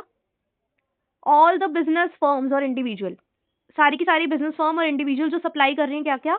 रॉ मटेरियल, कंपोनेंट और semi finish goods. Raw material, component, semi finish goods जो कि किस में यूज होंगी? To be use in the production, to be use in the production, production करने के लिए किसी भी आइटम का। ठीक है, और या फिर क्या हो सकता है? Self finish goods of an organization. एक ऑर्गेनाइजेशन अपना प्रोडक्ट बनाकर दूसरी ऑर्गेनाइजेशन को बेच रही है, तो जो ऑर्गेनाइजेशन परचेज कर रही है उसको बोलेंगे परचेजर, और जो ऑर्गेनाइजेशन सेल कर रही है उसे बोलेंगे सप्लायर।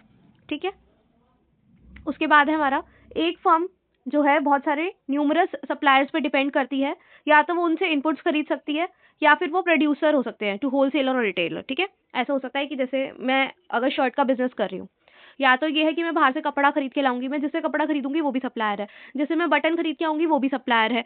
अगर वो प्रोडक्ट मैं बना बनाया शर्ट मैंने बाहर से बनवा ली, तो मैं जिससे बनवाऊंगी वो हमारे लिए क्या हो जाएगा? प्रोड्यूसर, और मैं क्या हो जाऊंगी? उसकी खरीदार। या तो मैं होलसेल में खरीदूंगी या रिटेल में खरीदूंगी। होलसेल का मतलब है मैं बल्क में खरीद रही हूँ, रिटेल का मतलब है मैं कम आइटम्स खरीदूंगी। ठीक है, और रिटेलर वो पर्सन होता है जो आगे जाके रिटेल पे बेच देता है, मतलब कस्टमर को बेचता है, जो उन्हें एक्चुअल में एंड यूजर्स होंगे, जो एक्चुअल के एंड यूजर्स होते हैं। ठीक है, बायर और सप्लायर रिलेशनशिप बहुत ही इंपॉर्टेंट म्यूचुअल इकोनॉमिक इंटरडिपेंडेंस होती है, जिसमें both the parties have to rely on each other. दोनों पार्टी को एक दूसरे पे डिपेंडेंट होना पड़ता है, और कमर्शियली वेलबींग के लिए भी ये इंपॉर्टेंट है। ठीक है, दोनों ही पार्टीज क्या चाहती हैं? स्टेबिलिटी चाहती हैं और सिक्योरिटी चाहती हैं। देखो, हम अगर किसी के साथ बिजनेस कर रहे हैं तो हमें उस पर भरोसा करना पड़ता है। अगर हम किसी को क्रेडिट पे कुछ भी बेच रहे हैं तो भरोसा करना पड़ता है। अगर हमें 1000 शर्ट्स का ऑर्डर आ जाए और उसके लिए हमें कपड़ा चाहिए, तो हमें किसी ना किसी सप्लायर पे ट्रस्ट करना पड़ेगा कि वो हमें 1000 शर्ट्स के लिए वो कपड़ा प्रोवाइड करा देगा उस टाइम पे। तो ये कहीं ना कहीं इंटरडिपेंडेंसी आ जाती है, और ये इंटरडिपेंडेंसी बायर की साइड से भी होती है, सप्लायर की साइड से भी होती है। तो चलिए एग्जाम्पल्स देखते हैं हम। शॉर्टेज ऑफ रॉ मटेरियल और sudden increase in raw material price forces supplier to raise the prices. ठीक है, मान लो कि शॉर्टेज आ जाए अचानक से रॉ मटेरियल की, या रॉ मटेरियल की डिमांड अचानक से इंक्रीज हो गई, तो सप्लायर क्या करेगा? प्राइस बढ़ा देगा उसका। ठीक है, एन इंडिविजुअल डिस्प्यूट में effect after delivery of the material. देखो, हमने ना किसी को पेमेंट कर दिया, एडवांस दे दिया किसी सप्लायर को कि आप हमें 1000 मीटर ये कपड़ा प्रोवाइड करा देना, इस डेट तक करा देना।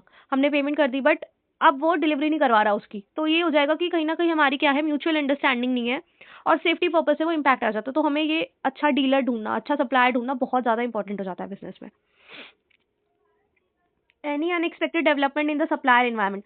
सप्लायर के इन्वायरमेंट में अचानक से कोई डिफरेंस आ जाता है, कोई डेवलपमेंट हो जाता है।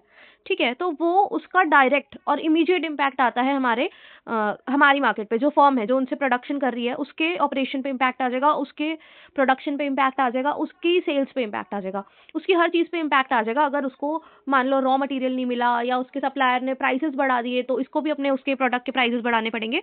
तो जो डेवलपमेंट कहाँ हो रही है? सप्लायर इन्वायरमेंट में, उसका इम्पैक्ट फर्म के ऊपर आता है, फर्म के ऑपरेशन पे, फर्म की सेल्स पे, फर्म के प्रोडक्शन पे। ठीक है, इसलिए बहुत जरूरी है कि फर्म उसको मॉनिटर करें कि सप्लायर के इन्वायरमेंट में क्या चेंजेस आ सकते हैं, क्या चेंजेस आएंगे।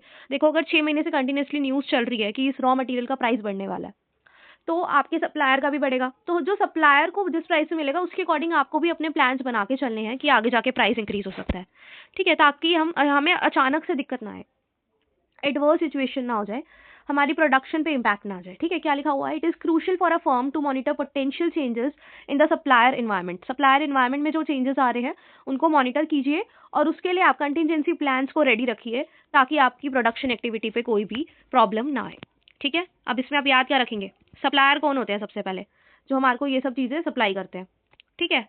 उसके बाद एक बायर और सप्लायर की रिलेशनशिप कैसी होती है, म्यूचुअली इकोनॉमिक इंटरडिपेंडेंस, ठीक है, दोनों पार्टीज को एक दूसरे पे भरोसा करना पड़ता है। सेकंड पॉइंट ये याद रखेंगे, ठीक है, दोनों को ही स्टेबिलिटी और सिक्योरिटी सीख कर रहे हैं, ठीक है। और ये याद करिए, फोर्थ पॉइंट आपको ये याद रखना है कि जो हमारा सप्लायर का इन्वायरमेंट है उसमें कोई भी चेंज आएगा तो उससे हमारी प्रोडक्शन और ऑपरेशन पे डायरेक्टली इमीडिएट इम्पैक्ट आता है, तो इसलिए हमें इन्हें मॉनिटर करना होता है, प्लान्स बना के चलो, ठीक है। 5 पॉइंट्स हो गए। उसके बाद है हमारा मार्केटिंग इंटरमीडिएरीज। मार्केटिंग इंटरमीडिएरीज वो इंडिविजुअल्स हो जाते हैं जो इंडिपेंडेंट है, जो फर्म से रिलेटेड भी नहीं है और आपसे रिलेटेड भी नहीं है और कस्टमर से रिलेटेड भी नहीं है, ठीक है, लेकिन वो फ्री फ्लो ऑफ गुड्स में और सर्विसेज में between marketing organization and customer, customer और ऑर्गेनाइजेशन के बीच में गुड्स का फ्री फ्लो हो, सर्विसेज का फ्री फ्लो हो, उसमें वो हेल्प करते हैं, ठीक है। कौन होते हैं, इंडिपेंडेंट इंडिविजुअल्स या ऑर्गेनाइजेशन जो हेल्प करती हैं, कैसे, डायरेक्टली हेल्प करती हैं, किसमें, free flow of goods and services में, किसके बीच में होगा, between marketing organization and customers, ठीक है। फिर से याद करो, इंडिपेंडेंट इंडिविजुअल या ऑर्गेनाइजेशन जो डायरेक्टली हेल्प करती हैं free flow of goods and services में, जो कि किसके बीच में होता है, मार्केटिंग ऑर्गेनाइजेशन एंड कस्टमर। ये 2 टाइप के होते हैं, these are of 2 type, merchant और एजेंट। एजेंट तो हो गए मिडल मैन, ठीक है, ये डिस्ट्रीब्यूशन नेटवर्क में कहीं पे भी अलग अलग सर्विसेज प्रोवाइड कर सकते हैं। जैसे कि कौन कौन हो गया, देखो बैंक्स आ गए फिनेंशियल के लिए, और हमारे warehouses and transportation companies आ गई गुड्स को डिस्ट्रीब्यूट करने के लिए। ये सारे क्या है, एजेंट्स हैं जो बिजनेस में हेल्प कर रहे हैं इनडायरेक्टली, इनडायरेक्टली नहीं, डायरेक्टली हेल्प करते हैं एजेंट्स, ठीक है। एडवर्टाइजमेंट में हमारी मार्केट रिसर्च करते टाइम हमारे प्रोडक्ट्स को मार्केट करने के लिए आ जाती हैं एडवर्टाइजिंग वाली कंपनीज, ठीक है। सारे के सारे इंडिविजुअल्स, सारे के सारे जो इंडिविजुअल्स हैं हमारे, ये इंडिपेंडेंट इंडिविजुअल्स या फिर ऑर्गेनाइजेशन जो फ्री फ्लो ऑफ गुड्स करा रही हैं, कोई भी हमारी हेल्प कर रहे हैं, इनका डायरेक्टली इम्पैक्ट आता है कस्टमर के सेटिस्फेक्शन में और प्रोडक्शन में, ठीक है, समझ गए। और यहाँ पे क्या था, मर्चेंट भी आ जाते हैं इसमें, होलसेलर रिटेलर। आपने ये टेबल पढ़ी होगी ना कि सबसे पहले प्रोडक्शन होता है, प्रोड्यूसर होता है, प्रोड्यूसर से होलसेलर खरीदता है, होलसेलर से रिटेलर खरीदता है, उसके बाद कस्टमर के पास एक्चुअल में प्रोडक्ट पहुंचता है, राइट। तो ये हमारे जो मर्चेंट आए बीच में, कौन, होलसेलर और रीस, इनको बोला जाता है मार्केटिंग इंटरमीडिएरीज। तो चलिए नेक्स्ट देखते हैं। अब इसमें आप याद क्या करोगे, सबसे पहले मार्केटिंग इंटरमीडिएरीज की डेफिनेशन जो हमने याद कर ली है साथ के साथ, उसके बाद हम देख लेंगे वो 2 टाइप के होते हैं, ठीक है, मर्चेंट और एजेंट। उसके बाद आप थर्ड पॉइंट याद करेंगे, एग्जाम्पल कौन कौन हो जाएंगे, हमारे बैंक्स हो गए और हमारे वेयर हाउस वाले हो गए पर्सन और हमारे एडवर्टाइजिंग वाले हो गए, ये हो जाते हैं सारे के सारे हमारे मार्केटिंग इंटरमीडिएरीज, और इनसे डायरेक्टली हमारे प्रोडक्शन पे इम्पैक्ट आता है, हमारी कस्टमर सेटिस्फेक्शन पे इम्पैक्ट आता है। उसके बाद है हमारे प्यारे customers. Customer is the king of the market, उनका ध्यान रखना बहुत जरूरी है, ठीक है। अब कस्टमर हमारा इंडिविजुअल भी हो सकता है, हाउस होल्ड भी हो सकता है, ऑर्गेनाइजेशन भी हो सकता है। 2 पर्पज के लिए खरीदेगा, ऑर्गेनाइजेशन खरीदेगा तो खुद अपने प्रोडक्शन में यूज करने के लिए, या फिर वो सीधा की सीधा उसको बेच देता है, ठीक है, यहाँ से खरीदा वहाँ बेच दिया, या फिर वो क्या करेगा, जैसे मैंने आपको एग्जांपल दिया था, शर्ट बनानी है उसको तो वो वहाँ से कपड़ा खरीद के आया, या वो शर्ट की शर्ट खरीदा है, तो दोनों अलग केसेस है, दोनों केसेस में ही वो कस्टमर की डेफिनेशन में इंक्लूड होगा, ठीक है। कस्टमर फैक्टर का मार्केटिंग माइक्रो इन्वायरमेंट में बहुत ही बड़ा इन्फ्लुएंस होता है। मार्केटिंग डिसीजंस कस्टमर को ध्यान में रखते हुए बनते हैं। हमने 4 C's पढ़े थे, उसमें कस्टमर था, ठीक है, कस्टमर से रिलेटेड ही होती है मार्केटिंग सारी। उसके बाद हमारा मार्केटिंग स्पेशलिस्ट और marketer develop and market messages to appeal to a companies individuals customer needs, ठीक है। मार्केटर्स जो होते हैं वो ट्राई करते हैं कि हम अपना मैसेज पहुंचा पाएं कस्टमर्स को, जो उनकी नीड्स को सेटिस्फाई कर पाएंगे, ठीक है। मार्केटिंग करते हैं, अपने प्रोडक्ट के बारे में बताते हैं कि आप हमारे प्रोडक्ट से आपकी ये वाली पर्टिकुलर नीड सेटिस्फाई हो जाएगी, ठीक है। मोटा मोटी अगर हम देखें तो हमने मार्केट्स को डिवाइड किया हुआ है, ठीक है। टारगेट में भी ग्रुप डैश फॉलोस, ठीक है। कंज्यूमर मार्केट हो सकती है जिसमें हम कौन कौन आएगा, जो एक्चुअल में कंज्यूमर कौन होता है, जो एक्चुअल में गुड्स को कंज्यूम करेंगे, इंडिविजुअल्स और house holds buying the product for the consumption purpose, जो उसे एक्चुअल में कंजम्पशन के लिए खरीद रहे हैं। इंडस्ट्रियल मार्केट में क्या है कि हम गुड्स खरीद के लाए क्यों लेके आए हैं? ताकि हम उससे हम कुछ और गुड्स को प्रोड्यूस करें। ठीक है, organization buying for producing other goods and services for the purpose of either earning profits or fulfilling other objectives or both. ठीक है, उसके बाद हमारा रीसेलर मार्केट, वो जो एक जगह से शर्ट खरीदा है हम दूसरी जगह बेच रहे हैं, तो ये हो जाएगी हमारी रीसेलर मार्केट। ठीक है, एक प्रोडक्ट खरीदा ही इसलिए है कि हम उसे ऐसे का ऐसा ही बेच देंगे टू अर्न अ प्रॉफिट। ठीक है, ये सेलिंग इंटरमीडिएरीज भी हो सकते हैं, रिटेलर्स भी हो सकते हैं। उसके बाद हमारा government and non profit market, institution जो गुड्स और सर्विसेज को प्रोड्यूस करते हैं पब्लिक सर्विस प्रोवाइड करने के लिए। ठीक है, इंस्टीट्यूशन जो गुड्स को बाय करते हैं किस पर्पस के लिए? पब्लिक सर्विस प्रोवाइड करने के लिए। They transfer these goods and organization to those who need them for consumption in most of the cases. Most of the cases में वो उन लोगों को वो गुड्स प्रोवाइड कर देते हैं जिनको उसकी एक्चुअल में नीड है और वो उनको कंज्यूम भी करेंगे। जैसे मिड डे मील्स होती हैं, तो वहाँ पे क्या होता है, खाना बाहर से खरीद लेते हैं वो लोग और आगे जाके स्टूडेंट्स को दे देते हैं जो छोटे मोटे होते हैं, 5th क्लास तक के बच्चे। ठीक है, और ऐसे बहुत सारे एग्जाम्पल हैं। राशन देखा होगा आपने, राशन की दुकानें होती हैं, वहाँ से राशन लेके आते हैं। तो गुड्स प्रोड्यूस की हैं, किसने करी है? गवर्नमेंट ने करी है। क्यों करी है? ताकि वो पब्लिक सर्विस दे पाए। ठीक है, पब्लिक सर्विस भी वो उनको प्रोवाइड करता है जिनको उसकी एक्चुअल में नीड है, ज़रूरत है। ठीक है, उसके बाद है इंटरनेशनल मार्केट, ये तो आपको पता ही है। अदर कंट्रीज वाले इंडिविजुअल और ऑर्गेनाइजेशन जो गुड्स को खरीदेंगे, किस लिए? किसी पर्पस के लिए भी खरीद सकते हैं, कंजम्पशन के लिए भी, इंडस्ट्रियल पर्पस के लिए भी और दोनों के लिए भी। ठीक है, यहाँ पे फॉरेन कंज्यूमर्स भी आ जाएंगे, producers, resellers and government. Foreign की गवर्नमेंट भी हमसे खरीद सकती है। ठीक है, वो भी कहाँ आ जाएगी? कहाँ आएंगी? इंटरनेशनल मार्केट में। अब आप इसमें याद क्या करेंगे? सबसे पहले तो कंज्यूमर होता कौन है, आपको यही याद करना पड़ेगा इसमें। ठीक है, कंज्यूमर की डेफिनेशन आ जाएगी फर्स्ट पॉइंट में। सेकंड पॉइंट में आ जाएगा कि मार्केटिंग डिसीजन पे इनका ग्रेट इन्फ्लुएंस होता है। उसके बाद आ जाएगा कि मार्केट को, कंज्यूमर्स को, कस्टमर्स को बेसिकली, यहाँ लास्ट पॉइंट आ जाएगा आपका कि आप कस्टमर्स को कैसे कैसे देख सकते हो, कैसे कैसे टाइप के कस्टमर्स हो सकते हैं, consumer, industrial, reseller, government, international. ये हमारे 5 टाइप के कस्टमर्स हो सकते हैं। उसके बाद हम चलते हैं कॉम्पिटिटर्स पे। नेक्स्ट टॉपिक है हमारा कॉम्पिटिटर्स। हमने अब क्या क्या पढ़ लिया अभी तक? हमने पहला पढ़ा था सप्लायर, जिससे हमने प्रोडक्ट को खरीदा।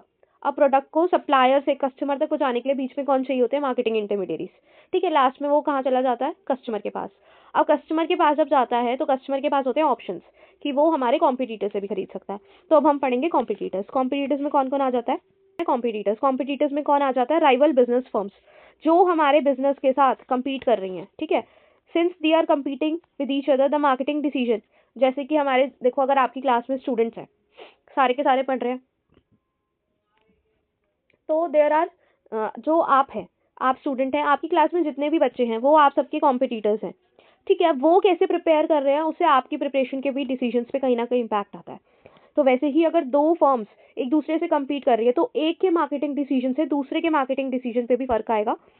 ठीक है, अब मानो आपकी क्लास में एक स्टूडेंट है जो वो ब्लैक एंड ब्लू दोनों पेन यूज करके एग्जाम अटेम्प्ट करके आता है, तो जो हमारी टीचर है अब उसको ब्लू और ब्लैक बड़ा अच्छा लगने लग गया है। अब वो कोई बच्चा जो सिर्फ ब्लैक से करके आ रहा है तो कहीं ना कहीं उसके मार्क्स में क्या आ जाएगा? इम्पैक्ट आ जाएगा, जस्ट बिकॉज वो पेन नहीं यूज कर रहा। तो वैसे ही क्या होता है, अपने कॉम्पिटिटर को समझना बहुत जरूरी है। Since they are competing with each other, जो फर्म्स हैं एक दूसरे से compete कर रही हैं, तो एक के मार्केटिंग डिसीजन से क्या क्या होगा? इन्फ्लुएंस हो जाएगा कंज्यूमर का response in the market place, जैसे वहाँ टीचर का इम्पैक्ट आ गया डिसीजन पे। ठीक है, और मार्केटिंग स्ट्रैटेजीज जो अदर कॉम्पिटिटर्स की, अब आप भी सोचने लगेंगे कि मुझे कुछ ना कुछ अलग करना पड़ेगा कि मैम मुझे ज़्यादा मार्क्स दें। 2 इम्पैक्ट आता है, कंज्यूमर का रिस्पॉन्स इन्फ्लुएंस हो गया, मैम का रिस्पॉन्स इन्फ्लुएंस हो गया। ठीक है, और आपको भी अपनी मार्केटिंग स्ट्रैटेजी में कुछ ना कुछ चेंजेस लाने पड़ेंगे। So marketers have to continuously monitor करना पड़ेगा, क्योंकि उसको भी अपनी मार्केटिंग डिसीजन को, मार्केटिंग स्ट्रैटेजीज को चेंज करना पड़ेगा। तो उसके लिए उसे राइवल फर्म की मार्केटिंग एक्टिविटीज को देखना है, उसके प्रोडक्ट को, उसके डिस्ट्रीब्यूशन चैनल को, प्राइस को, सब कुछ देख डालो उसका, ताकि तुम्हारी स्ट्रैटेजी उतनी इफेक्टिव हो कि आप उसको टक्कर दे पाए।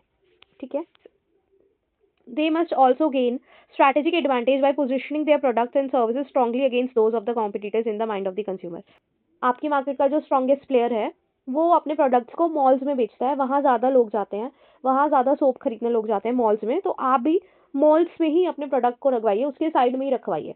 ठीक है, ये हो जाएगा, आपको भी, आपके प्रोडक्ट्स को भी आके कस्टमर्स देखेंगे।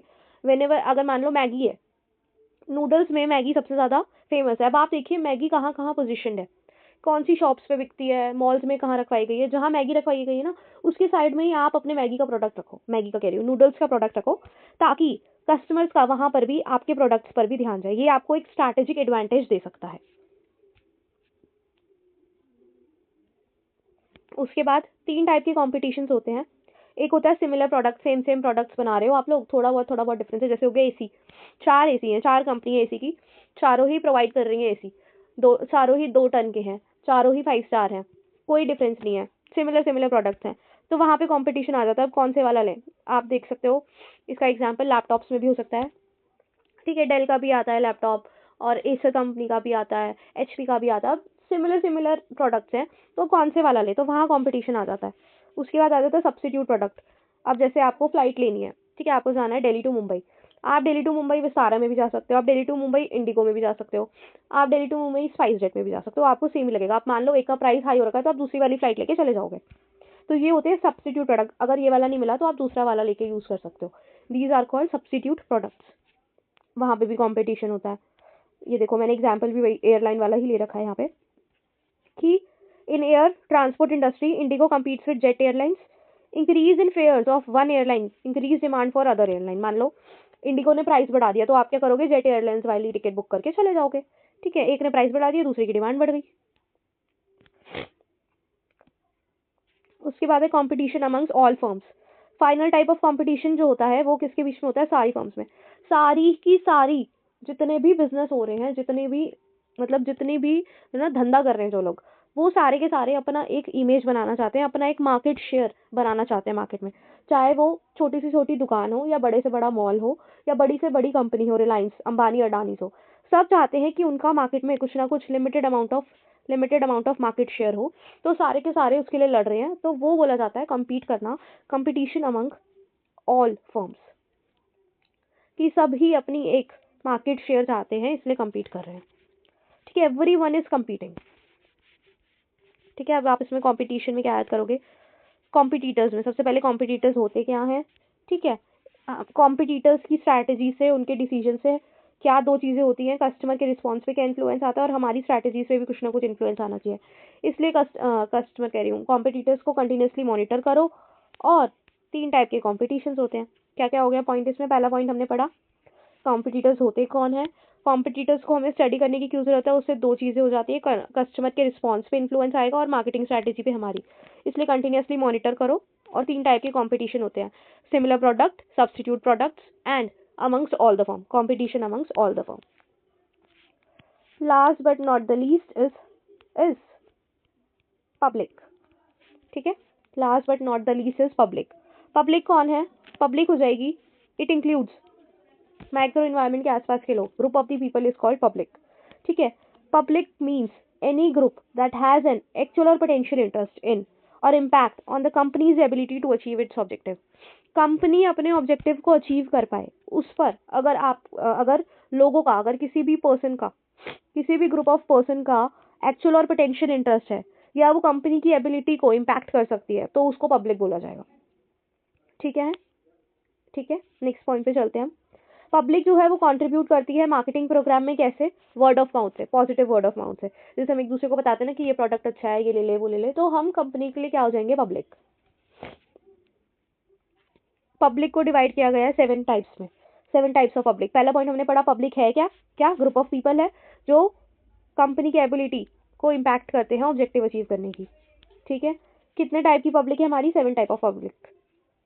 सबसे पहली है फाइनेंशियल पब्लिक। इसमें कौन आ जाएगा, हमारे बैंक्स आ जाएंगे, इन्वेस्टमेंट हाउसेस, शेयर होल्डर्स, जो हम जिनसे हमें क्या मिलने वाला है, पैसा, कंपनी को मिलने वाला है, उससे क्या मिलने वाला है, पैसा, फंड्स देने वाली, जो हमारे को फाइनेंशियली इंपैक्ट करेगी, फाइनेंशियली इन्फ्लुएंस करते हैं जो ग्रुप्स, उनको बोला जाता है फाइनेंशियल पब्लिक। उसके बाद है हमारी नेक्स्ट इज मीडिया पब्लिक, ठीक है। इसमें क्या क्या आ जाएगा, newspaper, magazines, radio, TV station, जो हमारे बारे में क्या फैलाएंगे, न्यूज़ फैलाते हैं, फीचर्स के बारे में बताते हैं, एडिटोरियल ओपिनियन फैलाते हैं, ठीक है। उसके बाद हमारा नेक्स्ट गवर्नमेंट पब्लिक। कोई भी बिजनेस आपको करना है तो आपकी सरकार आप पे बहुत इम्पैक्ट करती है, ठीक है। तो आपको गवर्नमेंट डेवलपमेंट्स को ध्यान में रखना है, और हमेशा ही आपको लॉयर्स को साथ में रखना है on issue of product safety, truth in advertising and other matters से रिलेटेड, ठीक है। हमेशा लॉयर को कंसल्ट कीजिए, किन चीज़ों के लिए, प्रोडक्ट की सेफ्टी से रिलेटेड इशू, एडवर्टाइजिंग से रिलेटेड, या फिर कोई भी ऐसा आपको लगता है मैटर है जिसमें आपको लॉयर से कंसल्ट करना चाहिए, यहाँ पे गवर्नमेंट डेवलपमेंट्स हो सकती है, तो आप वहाँ पे कंसल्ट कीजिए। उसके बाद हमारा सिटीजन एक्शन पब्लिक्स। अब कंपनीज मार्केटिंग डिसीजन में be question by the consumer organization, environmental groups and minority groups and others. ठीक है। Its public relation department can help it to stay in touch with consumer and citizen group. कोई भी marketing decisions होते हैं वो question कर सकते हैं। कौन क्वेश्चन कर सकता है उसके बारे में? Consumer organization, environmental groups, minority groups and others. अगर जैसे आपको किसी ग्रुप को पता चला, वो रिसर्च कर रहे थे मैगी के ऊपर और उन्होंने बोला कि भाई मैगी में ये गड़बड़ है वो गड़बड़ है, तो वो जाकर क्या करेगी? क्वेश्चन करेगी कंपनी के मार्केटिंग डिसीजन को, कंपनी के डिसीजंस को, प्रोडक्शन को। तो क्या करना चाहिए कंपनी को? हमेशा ही एक पब्लिक रिलेशन डिपार्टमेंट बनाना चाहिए जो क्या करे, उन क्वेश्चंस को आंसर करे और कंज्यूमर्स के साथ टच में रहे। ठीक है। उसके बाद हमारी लोकल पब्लिक, मान लो हमारी कंपनी है, इस्टेब्लिश हो रखी है दिल्ली में, तो दिल्ली के आसपास के लोग, नेबरहुड रेसिडेंट जो हमारी कंपनी के आसपास रह रहे हैं, या कम्युनिटी ऑर्गेनाइजेशन जो हमारी कम्युनिटी है आसपास की, वो सारी क्या हो जाएगी? हमारी लोकल पब्लिक। ठीक है। उसके बाद है जनरल पब्लिक। इसमें सारी की सारी जनरल पब्लिक का एटीट्यूड आ जाएगा जो हमारे प्रोडक्ट और एक्टिविटीज से रिलेटेड टूवर्ड्स है। जो पब्लिक का एटीट्यूड हमारे प्रोडक्ट और एक्टिविटीज के टूवर्ड्स है उसको बोला जाएगा जनरल पब्लिक। और पब्लिक इमेज से बहुत ज़्यादा इम्पैक्ट होता है किस पे? बाइंग पे। अगर पब्लिक इमेज अच्छी है किसी कंपनी की, जैसे टाटा की पब्लिक इमेज बहुत अच्छी है कि उन पे भरोसा किया जा सकता है, तो उससे कस्टमर ज़्यादा खरीदता है। अगर किसी प्रोडक्ट की पब्लिक इमेज अच्छी नहीं है तो उससे बाइंग पे बहुत इम्पैक्ट आता है, बाइंग कम भी हो सकती है, राइट। उसके बाद आ जाती है इंटरनल पब्लिक। इंटरनल पब्लिक में वर्कर्स, मैनेजर्स और बोर्ड ऑफ डायरेक्टर्स अब आ जाएंगे। जो लार्ज कंपनीज होती हैं वो यूज़ करती हैं न्यूज़पेपर्स को, अदर मीन्स को, कि वो इन्फॉर्म कर पाए और मोटिवेट कर पाए इंटरनल पब्लिक्स को। ठीक है। एम्प्लॉयज़ को जब अच्छा लगता है काम करते हुए और कंपनी की तरफ, तो वो और अच्छे से काम करता है। This positive attitude spills over to the external publics. Company की देखो, अगर आप एम्प्लॉयज़ का ध्यान रखते हो तो एम्प्लॉयज़ आपका ध्यान रखते हैं। अगर कंपनी है वहाँ पे कंपनी में एम्प्लॉयज़ को अच्छा लगता है तो वो आगे पब्लिक पे भी एक पॉजिटिव एटीट्यूड स्पिल करेंगे, थ्रो करेंगे, अच्छे से काम करेंगे, तो कंपनी का भी तरक्की होगी, कंपनी की भी तरक्की होगी। ठीक है। इसमें आप क्या याद करेंगे? पब्लिक की डेफिनेशन याद कर लो। ठीक है। पब्लिक की डेफिनेशन ये वाली याद कर लेना, फर्स्ट पॉइंट। सेकंड पॉइंट आपका हो जाएगा वर्ड ऑफ माउथ वाला। अगर वर्ड ऑफ माउथ अच्छा है, किसी प्रोडक्ट के बारे में अच्छी अच्छी बातें हो रही है तो वो अच्छी अच्छी बातें हो रही है तो ज़्यादा बिकता है, अच्छी अच्छी बातें नहीं हो रही तो वो कम बिकता है। ठीक है। और 7 टाइप्स की पब्लिक होती है हमारी: financial, media, government, citizen action public, ठीक है, local publics and general publics and internal publics. And your chapter is complete. And your chapter is complete. Tata. और I request you all, comment कर दिया करो यार, मुझे पता तो चले मैं कैसा पढ़ा रही हूँ। I want all of you to comment and tell me how is it going. Please, please, please like, share and comment. Thank you. Bye.